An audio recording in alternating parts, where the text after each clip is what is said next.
தற்போதைய முக்கிய செய்தியை பார்த்துக் கொண்டிருக்கிறோம். தமிழக முதலமைச்சர் மு.க.ஸ்டாலின் தலைமையில் தமிழ்நாடு அமைச்சரவை கூட்டமானது தொடங்கியிருக்கிறது. தொடர்பான கூடுதல் தகவல்களை வழங்குவதற்காக நமது செய்தியாளர் பாண்டியராஜ் இணைந்திருக்கிறார். பாண்டியராஜ், விவரம் என்ன? விஷ்ணு, வருகின்ற ஜனவரி 9ஆம் தேதி ஆண்டினுடைய முதல் கூட்டத்தொடரானது ஆளுநர் உரையுடன் தொடங்க இருக்கிறது.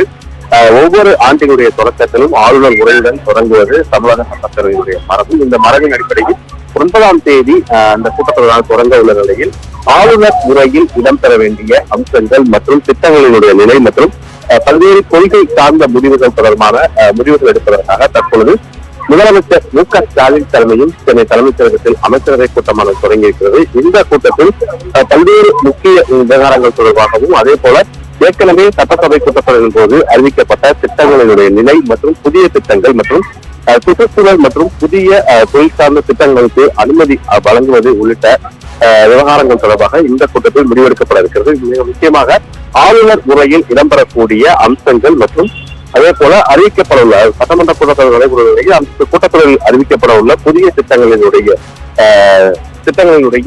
நிலை மற்றும் அதே போல பழைய திட்டங்கள் நிலை தொடர்பாக இந்த கூட்டத்தில் விரிவாக ஆலோசிக்கப்பட இருக்கிறது. விஷ்ணு, நன்றி பாண்டியராஜ், உங்களுடைய தகவல்களுக்கு.